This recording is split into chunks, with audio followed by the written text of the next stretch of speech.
नाज़रीन मेरा TV news में आओ हैं सारा सुमरो हिन बुलेटिन में मूंसां गॾु साथ ॾींदो मुबशिर सोलंकी। सभ खां पहिरीं हिकु नज़र हेडलाइन ते। कराची जे सोल्जर बाज़ार में रिहायशी इमारत अंदर गैस सिलेंडर धमाको, फोतुनि जो अंग 16 थी वियो। फोतुनि में 5 ॿार ऐं 3 औरतूं शामिल। 14 खां वधीक माण्हू ज़ख़्मी। 27 वेरनि जो कंबर अली, संदसि घरवारी यास्मीन ऐं संदनि 2 वरियनि जी धीअ नरगिस हयाती विञाए वेठा। 28 वेरनि जो नदीम ऐं संदसि 5 सालनि जो पुटु वसीम बि वाक़े में फौत। पीरसन मोहम्मद रियाज़, नौजवान सजाद, ॿाड़ियूं नाज़िया बेनज़ीर ऐं सोनी बि फौतियुनि में शामिल। रेस्क्यू अख़्तियारनि जो चवणु आहे त 3 माड़ इमारत 40 खां 50 गज़ जी एराज़ी ते ठाही वई हुई। धमाके जी शिदत सबबि इमारत अडरही पट पइजी वई। लोह खे कटे मलबे हेठां माण्हुनि खे कढियो वियो। धमाको सहरी वक़्तु गैस सिलेंडर या गैस छिकण वारी मशीन फाटण करे थियो। वॾे वज़ीर सैयद मुराद अली शाह इमारत में धमाके जो नोटिस वरितो। जांच जो हुकुम। सोल्जर बाज़ार वाक़े में क़ीमती इंसानी जानियूं ज़ाया थियण ते ॾुख जो इज़हार। कमिश्नर कराची खे वाक़े जी जांच करे रिपोर्ट पेश करण जी हिदायत। ज़ख़्मियुनि खे बहितर तिबी इमदाद फ़राहम करण ऐं मुतासिर ख़ानदाननि सां ताउन जी बि हिदायत। सीनियर सूबाई वज़ीर शजीर चयो आहे त अफ़सोसनाक हादसे ते सिंध हुकूमत ॾुख में वरतल आहे। फौतुनि जे वारसनि सां ॾुख ऐं हमदर्दी जो इज़हार कयूं था। बाजोड़ में दहशतगर्द हमले ते अफ़गान नाज़िमुल उमूर जी परॾेही आफ़ीस तलबी। पाकिस्तान ख़िलाफ़ दहशतगर्दी लाइ अफ़गान सरज़मीन इस्तेमाल थियण ते डी मार्च कयो वियो। परॾेही खाते जे तर्जुमान ताहिर अंद्राबी चयो आहे त बाजोड़ में दहशतगर्दनि जे हमले ते अफ़गान हुकूमत लाइ एहतिजाजी मरासिलो उमाणियो वियो आहे। पाकिस्तान ख़ारजी ऐं सहूलियतकारनि ख़िलाफ़ कार्रवाइनि जो हक़ महफ़ूज़ रखे थो। हफ़्तेवार ब्रीफिंग में परॾेही तर्जुमान वधीक चयो आहे त अफ़गान हुकूमत समूरनि दहशतगर्द ग्रुपनि ख़िलाफ़ असराइती कार्रवाई यकीनी बणाए। परॾेही खाते जे तर्जुमान वधीक चयो आहे त पाकिस्तान में दहशतगर्द हमला प्रॉक्सी जंग जो नतीजो आहिनि। बाजोड़ में दहशतगर्दनि जे हमले में 11 पाकिस्तानी फ़ौजी शहीद थिया हुआ।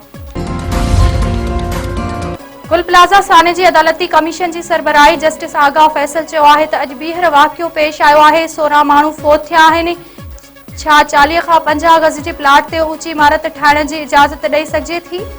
सिंध बिल्डिंग कंट्रोल अथॉरिटी चवे थी त जेसि ताईं शिकायत नथी थिए हू कार्रवाई नथा करे सघनि। हिन इमारत बाबति बि कॾहिं के शिकायत न कई हूंदी। गुल प्लाज़ा अदालती कमीशन जे इजलास दौरान जस्टिस आगाह फैसल जा remarks judicial commission Sindh building control authority खां 47 सवालनि जा जवाब तलब करे वरिता। वज़ीर आज़म अॼु ग़ज़ा अमन बोर्ड जे इजलास में शरीक थींदो। इजलास जी सदारत अमरीकी सदर डोनाल्ड ट्रम्प कंदो। मुख़्तलिफ़ मुल्कनि जा सरबराह शरीक थींदा। वज़ीर आज़म शहबाज शरीफ़ ग़ज़ा फ़ौज मोकिलण जे मामले ते वज़ाहत तलब कंदो। ज़रियनि जो चवणु आहे त पाकिस्तान खे अमन मिशन जे दायरे ते ख़दशा आहिनि। पाकिस्तान ख़ातिरी चाहे थो त ही हिकु अमन मिशन हूंदो। उनखे हमास खे हथियारनि खां पाक करण जो टास्क ॾिनो वियो। वज़ीर आज़म जी अमरीकी क़यादत ऐं आलमी अॻवाननि सां मुलाक़ातुनि जो बि इम्कान। इतलात वारे वफ़ाक़ी वज़ीर वानी पीटीआई सां डील वारनि ख़बरुनि जी तरदीद करे छॾी। अता तारड़ चयो आहे त न का डील थी आहे ऐं न ई का रिआयत ॾिनी आहे। कंहिं बि क़िस्म जी रिआयत जो तासुर ॾियणु बिल्कुलु ग़लति आहे। पाकिस्तान स्टॉक एक्सचेंज में शदीद ॿारही कारोबार जी पुॼाणी ते 100 इंडेक्स में 6682 पॉइंटनि जी लाथ। 100 इंडेक्स 1,72,170 पॉइंटनि ते अची वियो। मीरपुर ख़ासि वेझो बुल में ज़हरीली दवा पीअंदड़ हिकु ॿारड़ीअ दम ॾेई छॾियो।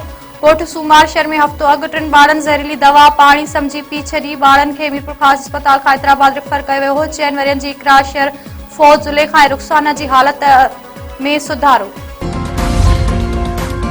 नवाब अली मोहम्मद में 3 ॼणनि जे क़ातिलनि जी गिरफ़्तारी लाइ एहतिजाज कंदड़ वारसनि मथां केस दाख़िल। काज़ी अहमद थाणे ते सरकारी फरियाद ते 40 ॼणनि मथां पुलिस मथां पथरा वञिट्रा ऐं रोड बंदि करण जो केस दाख़िल। एफआईआर में केस जी फरियादी बख़्शण बंड, चङे मुड़स अला बख़्श बंड, बहादुर बंड, फिदा हुसैन रोशन ऐं ॿियनि खे नामज़द कयो। 9 सुञातल माण्हू बि एफआईआर में शामिल।